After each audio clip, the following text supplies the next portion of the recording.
a WikiVidi documentaries production. Don't forget to like and subscribe. Enjoy. Murder of Reena Virk. Reena Virk was a resident of Saanich, British Columbia, Canada. Her status as a bullied murder victim attracted substantial media scrutiny in Canada. Virk was first swarmed by a group of friends. The names of 6 of the girls involved in the first beating, known collectively as the Shoreline Six, have not all been released. Following the first beating, Glowatski and Kelly Ellard murdered Virk. Glowatski was given a life sentence after being convicted of second-degree murder. Ellard was tried 3 times. The verdict of her third trial, a conviction, was set aside. The verdict was appealed to the Supreme Court of Canada, which ruled not to hold a 4th trial in an 8-1 decision, upholding the conviction and sentence. The Globe and Mail commented at the time that her case had been elevated into a national tragedy. A pair of Canadian sociologists have described the case as a watershed moment for a moral panic over girl violence by the Canadian public in the late 1990s. Reena Virk. Virk came from a large extended family who had emigrated from India. An article in Saturday Night described her immediate family as a minority within a minority, as they were of the Jehovah's Witness religion in the local South Asian community of 3,000, which was predominantly Sikh. Virk has been described as a girl who was desperate for acceptance amongst her peers, but was taunted and/or ostracized by these girls whose subculture was influenced by Los Angeles street gangs. The murder.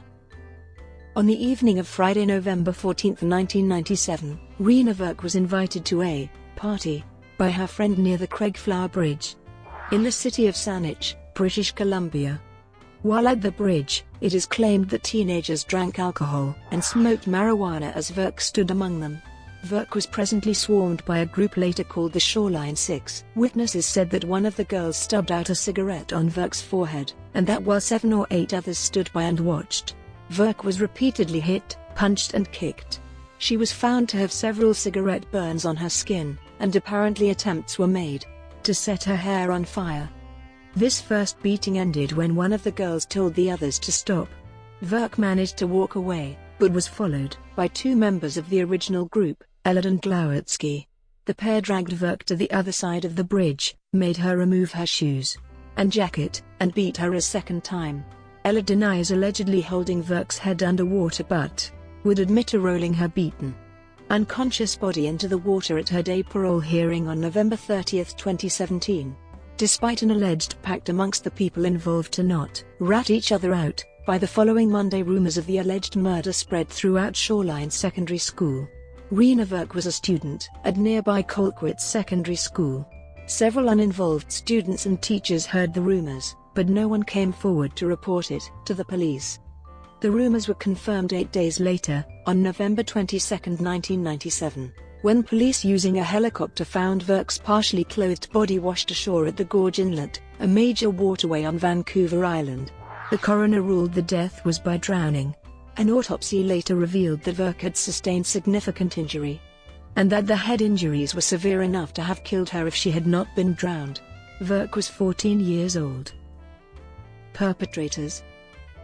The 6 female perpetrators are referred to in court documents as NCNP, MGP, CAKGO and KMENC is known to be Nicole Cook, and MGP is known to be Missy Grace Plyke. Both have admitted involvement.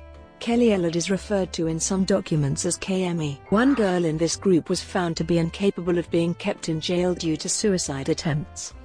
This is due to PTSD, since she'd witnessed her mother's violent death when she was a child. Warren Paul Glowatski. Warren Glowatski was born April 26, 1981 in Medicine Hat, Alberta. He was convicted of Virk's murder and sentenced to life in prison. Glowatski and his parents moved around frequently prior to their separation in 1996.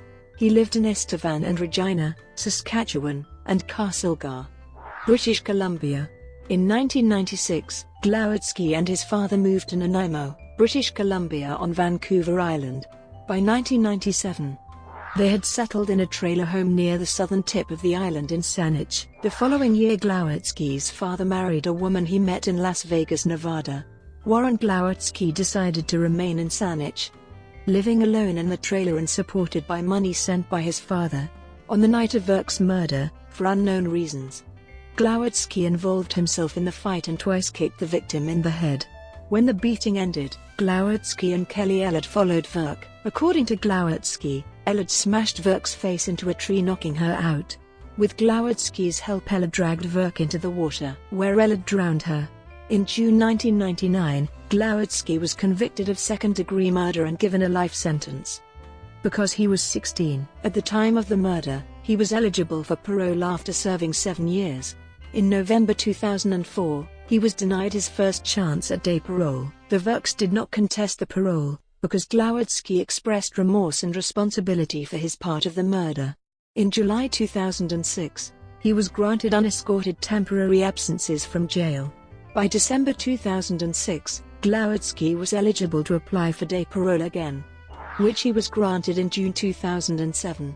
During his incarceration, Glowatski discovered that he is metis. This played a large role in parole hearings, as he asked the parole board to incorporate his elders into the process, and various healing circles and other forms of restorative justice were used, bringing Glowatski and Virk's parents together. In receiving day parole, he proceeded to hug every member of the parole board and those present, including the Virks. Warren Glowatski was released on full parole in June 2010. Kelly Marie Ellard. Kelly Ellard, born August 9, 1982, was 15 years old when she and Warren Glowatski drowned Virk.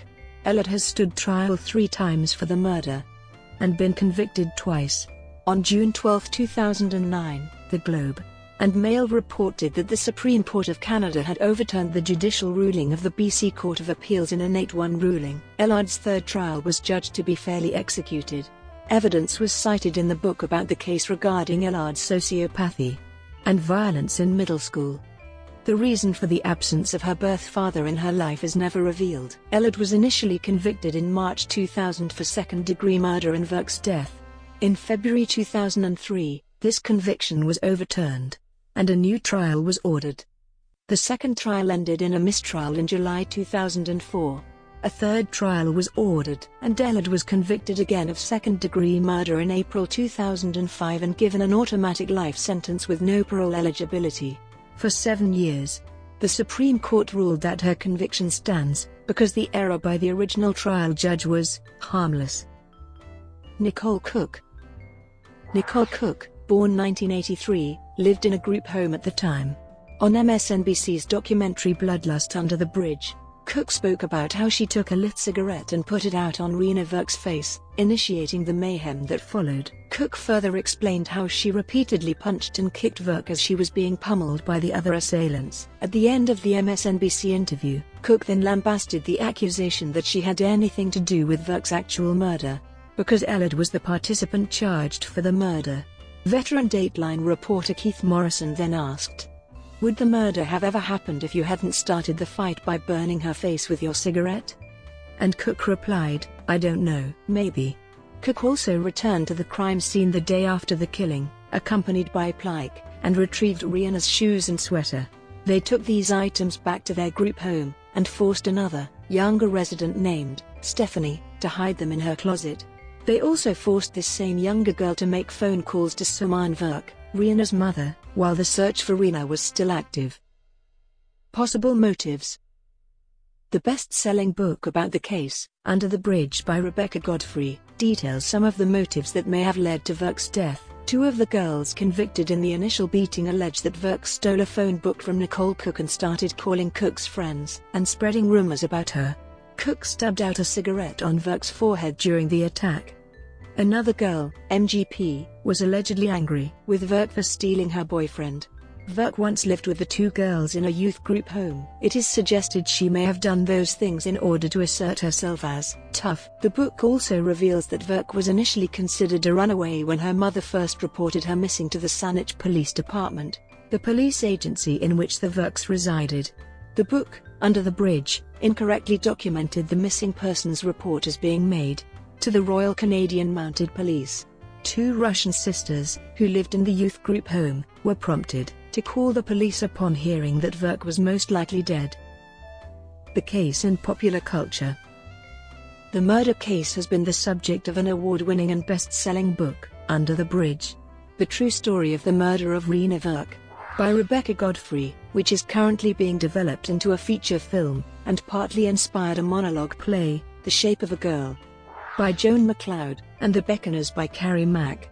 The film rights for the book Under the Bridge have been purchased by Taipei Productions, a film production company, for adaptation into a movie. The murder of Reena Virk was also the subject of a thesis published in a book edited by Christine Alder and Anne Worrell titled Girls' Violence, Myths and Realities.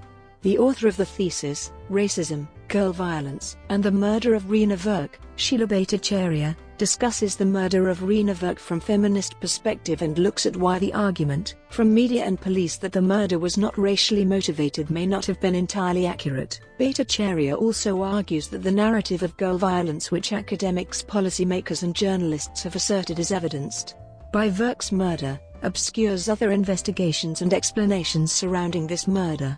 Reena's father, Mr. Manjeet Virk, has written a book about the murder of his daughter, Reena, A Father's Story, which is highly critical of the BC Ministry of Children and Family Development and the BC justice system.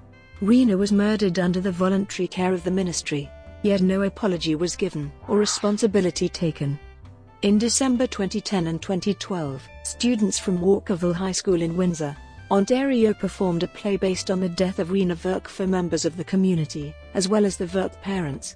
In May 2011, Megan Gallagher, from the Bush School in Seattle self-directed and performed The Shape of a Girl.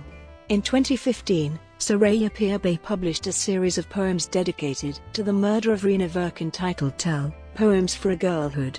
The book was shortlisted for the 2016 Griffin Poetry Prize. Brought to you by WikiVidi Documentaries. Would you like to know more?